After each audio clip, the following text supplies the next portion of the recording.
Hello एमर्स, आज हम लोग पुनः आ गए हैं केमिकल रिएक्शन वाले चैप्टर को आगे बढ़ाने के लिए। इससे पहले वाले वीडियो के अंदर हम लोगों ने बात किया था कि कैसे एक एटम अपने स्टेबिलिटी के चक्कर में क्या करता है, तो सर केमिकल चेंज लाता है। यानी एक एटम अपने आप को स्टेबल करने के लिए केमिकल चेंज लेके आता है और वही केमिकल चेंज केमिकल रिएक्शन कहलाता है। ठीक है, जहाँ पे हम लोगों ने जाने अनजाने में स्टार्ट कर दिया था चार्ज को, है ना। यानी देखा था कि देखो जो सोडियम है वो क्या कर रहा है, अपने आप को स्टेबल कराने के लिए क्या करा रहा है, अपने ऊपर एक प्लस चार्ज लेके आ रहा है, जबकि क्लोरीन जो है वो क्या लेके आ रहा है, एक माइनस चार्ज लेके आ रहा है। इतनी बात समझी थी हमने, हाँ या ना? बिल्कुल। तो अब हमारा जो क्वेश्चन है इसके आगे जाएगा, और आगे जाने का मतलब है कि अब हमें ये समझना पड़ेगा कि किस एटम के ऊपर कितना चार्ज होता है। क्योंकि केमिकल रिएक्शन में क्या होता है, थोड़ा ध्यान से समझना।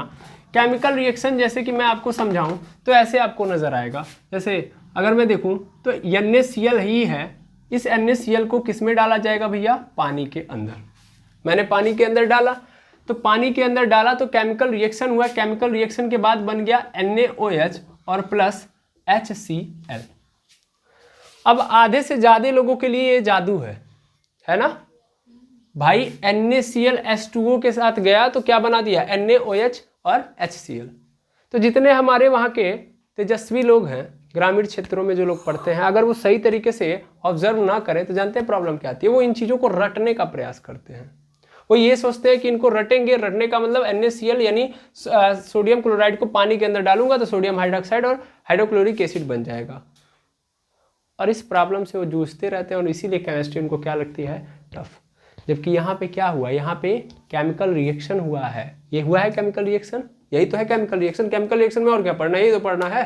दो पदार्थ लेंगे, मिलाएंगे, कुछ नया पदार्थ मिल जाएगा, मतलब बन जाएगा, है ना।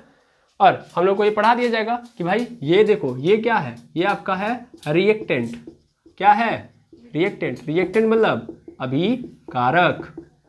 और ये क्या है भैया, तो ये है आपका प्रोडक्ट यानी उत्पाद। तो केमिकल रिएक्शन में क्या होता है, केमिकल रिएक्शन में होता है कि रिएक्टेंट आता है और रिएक्टेंट के अंदर कोई चेंज आता है, मतलब रिएक्टेंट अपने आप में केमिकल रिएक्शन करके क्या बनाता है, उत्पाद बनाता है। या इसी को केमिकल रिएक्शन बोलते हैं, जिसमें कोई पदार्थ आता है, उस पदार्थ के अंदर परिवर्तित होकर एक नया पदार्थ बनता है। ठीक है ना। तो उसी को हम लोग केमिकल रिएक्शन यानी रासायनिक अभिक्रिया कहते हैं। लेकिन अगर ऐसे किया तो केमिस्ट्री आपके लिए क्या हो जाएगी, टफ हो जाएगी। केमिस्ट्री आपके लिए क्या हो जाएगी, टफ, कठिन हो जाएगी। आपको केमिस्ट्री इसीलिए बोरिंग लगती है क्योंकि आप इन चीज़ों पे ध्यान नहीं देते हैं। एक्चुअल में मैंने आपको इससे पहले ही समझा दिया था कि एक जो एटम होता है भैया वो स्टेबिलिटी का फंडा देखता है। सॉरी, यहाँ पे दिख रहा है क्योंकि फ्लैश लाइट थोड़ा सा ऑफ हो गया है। चलिए कोई बात नहीं, क्योंकि बैटरी की पावर कम हो चुकी है। तो देखिए NaCl H2O मतलब में क्या होता है कि मैंने बताया था आपको कि देखिए एक्चुअल में जो करने आए हैं यहाँ पे केमिकल रिएक्शन, इस केमिकल रिएक्शन के अंदर मॉलिक्यूल्स आए हैं। कौन आया है, मॉलिक्यूल्स। ये क्या है, मॉलिक्यूल्स है। मॉलिक्यूल्स कैसे हैं, मैंने आपको पहले भी समझाया था कि जब एक एटम के साथ मिलता है, क्यों मिलता है भाई, ताकि वो अपने आप को स्टेबल कर पाए। तो जब एक एटम के साथ मिलता है तो क्या बनाता है, मॉलिक्यूल्स बनाते हैं। मॉलिक्यूल्स यानी एक परमाणु जब दूसरे परमाणु के साथ अपने क्या करता है, मिलता है, तो एक परमाणु जब दूसरे परमाणु के साथ मिलता है तो क्या बनाता है, अणु। लेकिन ये क्यों मिलता है दूसरे परमाणु से, ताकि अपने आप को क्या कर पाए, अस्थाई बना पाए। क्या बना पाए, अस्थाई। और केमिकल रिएक्शन करने कौन जाता है, तो अणु जाते हैं। कौन जाते हैं, अणु, यानी मॉलिक्यूल्स जाते हैं रासायनिक अभिक्रिया के लिए। अगर आपसे कोई पूछे ये बताइए कि परमाणु रासायनिक अभिक्रिया करते हैं, नहीं, परमाणु रासायनिक अभिक्रिया नहीं करते हैं। रासायनिक अभिक्रिया में कौन भाग लेता है, तो अणु भाग लेते हैं। यानी यहाँ पे खुद दिख भी रहा है कि NaCl, Na का परमाणु और Cl का परमाणु मिलके NaCl बनाया है। यहाँ पे H2O है, तो H2O का मतलब क्या है, H और O, हाइड्रोजन और ऑक्सीजन मिलके बनाया ना। यानी ये क्या है, ये क्या है, H2O, एक अणु है, और ये भी क्या है, अणु है। लेकिन होता क्या है केमिकल रिएक्शन में, तो भैया चेंज तो भैया किस में आने वाला है, चेंज हमेशा परमाणुओं में आता है। लेकिन केमिकल रिएक्शन करने कौन जाएगा, अणु।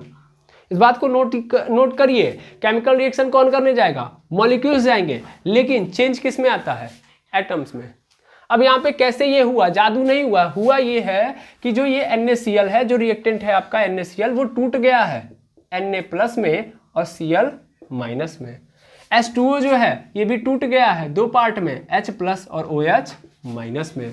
और इसके बाद क्या हुआ, इसके बाद ये हुआ, मैं इसको मिटा रहा हूँ, इसके बाद हुआ क्या ये देखना, इसके बाद ये Na प्लस मतलब पहले मॉलिक्यूल्स का जो प्लस वाला आयन है वो दूसरे मॉलिक्यूल्स के माइनस वाले आयन के साथ कनेक्ट हो जाएगा। यानी ये Na प्लस है, पहले मॉलिक्यूल्स का प्लस वाला आयन दूसरे मॉलिक्यूल के माइनस वाले आयन के साथ क्या हो जाएगा, कनेक्ट हो जाएगा। और कनेक्ट होके क्या बना दिया, NaOH। देखिए NaOH, ठीक है।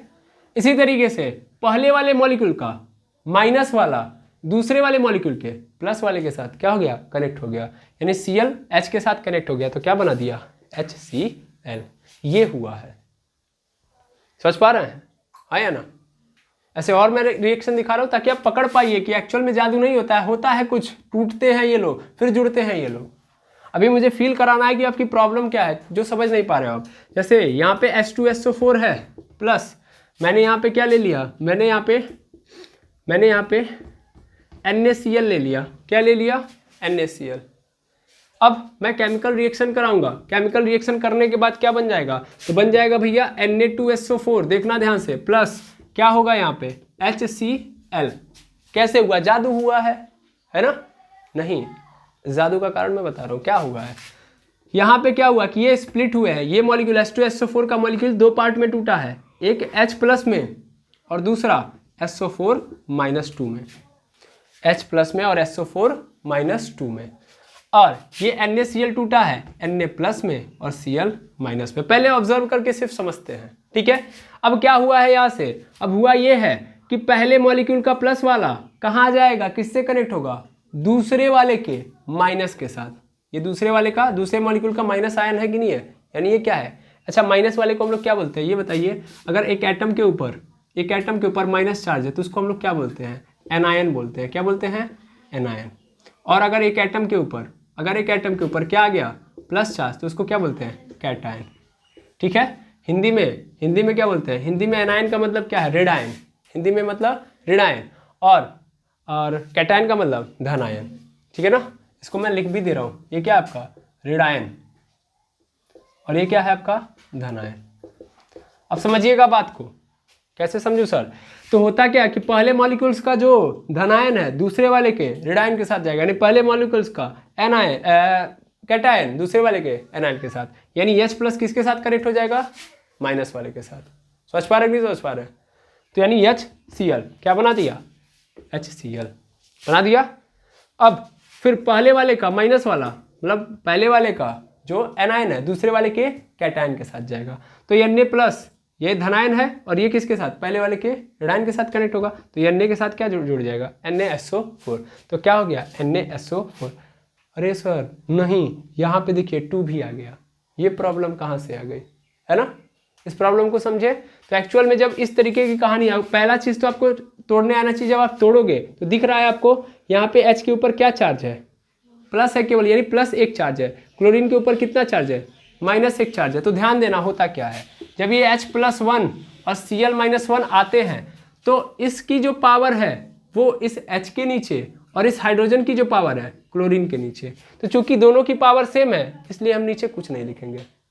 लेकिन जब ये दोनों आएंगे यानी Na प्लस और SO4 -2 चार्ज, तो देखिए क्या होगा, इसका 2 कहाँ चला जाएगा, इसके नीचे, और इसके ऊपर 1 है इसके नीचे। समझ में आया ना। तो क्या हुआ देखना, यहाँ पे हुआ क्या, यहाँ पे ये हो गया है कि इसका 2 यहाँ पे आ गया। देखो माइनस प्लस नहीं लिखते, केवल नंबर लिखते हैं। तो Na का 2 तो क्या बन गया, Na के बगल में 2 और SO4 के बगल में 1, तो 1 तो लिखने की जरूरत है ही नहीं, यानी ये हो गया Na2SO4। समझ में आ गया कैसे केमिकल रिएक्शन हो रहा है। जादू हुआ है नहीं, टूटा है फिर जुड़ा है, इसी कॉम्बिनेशन पे चल रहा है। एक और कॉम्बिनेशन एक और एग्जांपल से समझते हैं। जैसे पहले आप समझ लो फिर फील कर लो, फील करने के बाद प्रॉब्लम को हम सॉल्व करेंगे। आपको भी करने आएगा, आप भी तोड़ सकते हो और आप भी केमिकल रिएक्शन करवाओगे, 100% करवा लोगे। अभी आपके मन में एक क्वेश्चन उठ रहा है, सर आप तो दनादन क्या कर रहे हैं, तोड़ दे रहे हैं, हमको तोड़ने नहीं आता है। आपको भी आएगा तोड़ने, ठीक है, लेकिन पहले कॉन्सेप्ट तो समझ लो।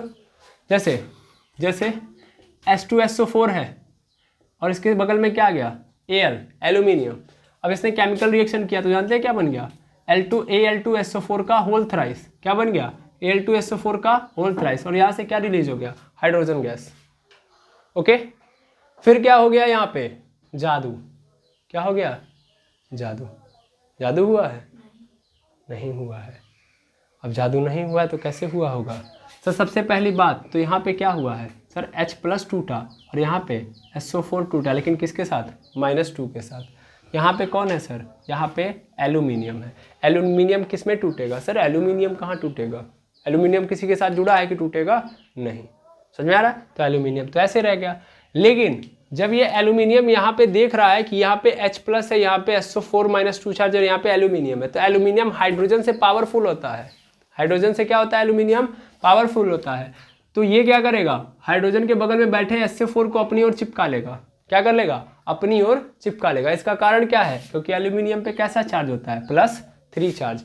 एल्यूमिनियम प्लस वाला होता है, SO4 कैसा है, माइनस वाला। प्लस वाला किसको अट्रैक्ट करेगा, माइनस वाले को। ये तो पता है ना, प्लस वाला किसको अट्रैक्ट करेगा, माइनस वाले को। अब देखो खेला क्या हुआ, एल्यूमिनियम पे कैसा चार्ज है, प्लस, SO4 पे कैसा चार्ज है, -2। तो ये जो 2 है कहाँ चलाएगा, इसके नीचे, और इसका 3 कहाँ चलाएगा, इसके नीचे, है ना। तो क्या हो गया, एल्यूमिनियम, ध्यान से समझो, एल्यूमिनियम, मेरी बात ध्यान से समझना, एल्यूमिनियम के बगल में क्या गया, 2, तो किसका 2 इसके बगल में आएगा, आया ना। जबकि SO4 जो है, SO4 ऐसे ही रहेगा, इसका जो 3 है कहाँ चलाएगा, इसके नीचे। तो ये इसके नीचे आ रहा है, मतलब इस पूरे के नीचे आ रहा है ना, इस पूरे के लिए 3 है, तो इसलिए हम क्या लगा देंगे इसके बाहर, ब्रैकेट लगा के 3। समझ में आ गया क्या हुआ है, SO4 का 2 एल्यूमिनियम के नीचे, और एल्यूमिनियम का प्लस चार्ज किसके नीचे, SO4 के नीचे। तो क्या बन गया, Al2SO4 का होल थ्राइस। और बचा कौन, अकेले हाइड्रोजन। तो हाइड्रोजन आयन अपने आप में नहीं जुड़े, अकेले नहीं घूमेगा, वो क्या कर लेगा, हाइड्रोजन से बॉन्डिंग करके H2 हो जाएगा और H2 गैस में कन्वर्ट हो जाएगा। ओके, समझ पा रहे हैं। लेकिन इसमें सबसे मेन पॉइंट क्या था कि ये 2, 3 कहाँ से आता है, ये समझ में आ रहा है। तो एक्चुअल में चार्जेस के कारण आ रहा है, किसके कारण आ रहा है, चार्जेस के कारण। ओके, रेहाना बोलो। तो ये चार्जेस के कारण आ रहा है। चार्ज क्या होते हैं, देखिए फिर से, यहाँ पे होता क्या है कि कैटायन का चार्ज एनायन के नीचे तथा एनायन का चार्ज कैटायन के नीचे आता है। ठीक है, आई बात समझ में। तो ये हो रहा है, आई थिंक आपको बात समझ में आ गई। केमिकल रिएक्शन होता कैसे, तो केमिकल रिएक्शन होता है, लेकिन अभी भी आपकी मेन प्रॉब्लम क्या है सर, हाँ ये समझ में आ गया कि हमको तोड़ने आ जाए तो हम कर लेंगे। अब सबसे इंपॉर्टेंट चीज़ क्या है, तोड़ना। जब मैं इसको तोड़ूंगा तो ये किस में टूटेगा, ये किस में टूटेगा, ये तो मुझे नहीं ना पता है। तो सबसे इंपॉर्टेंट चीज़ क्या है, मुझे केमिकल रिएक्शन में ये समझना कि कैसे ये टूटेगा और किस फॉर्म में टूटेगा। क्लियर है, यस और नो। अगर हमको ये पता चल जाए कि एक एलिमेंट टूटेगा तो उसके ऊपर कैसा चार्ज होगा, दूसरा एलिमेंट टूटेगा तो कैसा चार्ज होगा, तो हम केमिकल रिएक्शन करा लेंगे। भाई देखो, केमिकल रिएक्शन कराने आएगा तभी आप आगे बढ़ सकते हो, अदरवाइज मैं यहाँ पे कुछ भी सिखा लूँ कोई फर्क नहीं पड़ने वाला है। मैं चैप्टर पढ़ा के कुछ नहीं कर सकता, आपको भी पता है ना। सिर्फ आप थ्योरी पढ़ोगे और कुछ समझ नहीं पाओगे। तो इसलिए आपको सबसे पहले किस पे प्रिपरेशन लेनी ही पड़ेगी, किस पे काम करना पड़ेगा, चार्जेस पे। अब आपसे कोई क्वेश्चन पूछ दिया, चार्ज क्यों आता है, तब चार्ज क्यों आता है भाई बताओ। चार्ज इसलिए आता है ताकि एटम क्या कर पाए, अपने आप को स्टेबल कर पाए। एल्यूमिनियम पे +3 चार्ज कहाँ से आया, इसका कारण है ना, एल्यूमिनियम किसकी तरह बनना चाहेगा, हम भूलेंगे तो दिक्कत होगी। जैसे हम लोगों ने देखा है कि 18वें ग्रुप के अंदर हीलियम, नियान, आर्गन, क्रिप्टान, जेनान, रेडान, ऑग्निन, सान। देखिए, इसका 2, इसका 10, इसका 18, इसका 36, इसका 54, इसका 86, इसका 118 होता है। एल्यूमिनियम किसकी तरह बनना चाह रहा होगा, इसके नज़दीक कौन है सर, नियान है ना। एल्यूमिनियम का कैसे सर नियान कैसे हो गया, अरे भाई एल्यूमिनियम का अगर एटॉमिक नंबर देखोगे तो क्या है, 13। एल्यूमिनियम का एटॉमिक नंबर क्या है, 13। ये किसकी तरह बनना चाहेगा, नियान की तरह। इसके बारे में मैंने पिछले वीडियो में बताया हुआ है।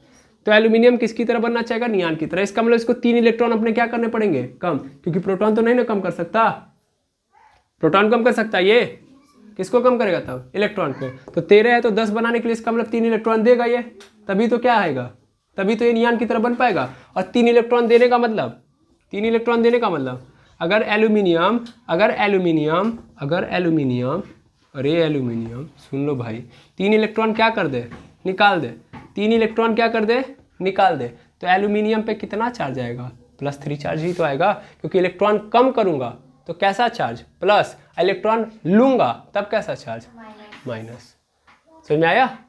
तो एल्यूमिनियम ने 3 इलेक्ट्रॉन कम किया, इसलिए एल्यूमिनियम पे क्या आया, +3 चार्ज। क्यों? ताकि ये किसकी तरह बन पाए, नियॉन। क्यों नियॉन की तरह बनना चाहता है?